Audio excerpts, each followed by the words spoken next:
రేవంత్ రెడ్డి గారు స్పష్టం చేయాలి. మీ ఆది నాయకుడు రాహుల్ గాంధీ గారు ఏ కులానికి సంబంధించిన వ్యక్తి, ఏ మతానికి సంబంధించిన వ్యక్తి, ఏ దేశానికి సంబంధించిన వ్యక్తి, ఆయన బీసీయా, ఎస్సీయా, ఎస్టీయా, ఫార్వర్డ్ క్యాస్టా? స్పష్టం చేయండి మీరు.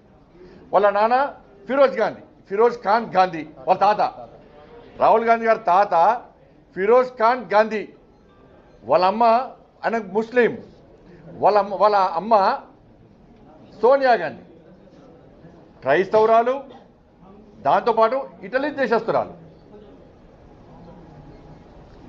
మరి రాహుల్ గాంధీ మీద చర్చ జరగాలి.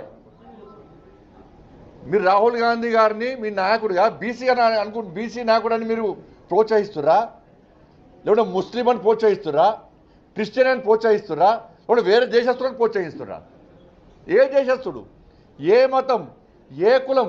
కులం లేదు అనకు, మతం లేదు, ఓ జాతి లేదు, ఒక దేశం లేదు. చర్చ జరగాలి, దాని మీద చర్చ జరగాలి.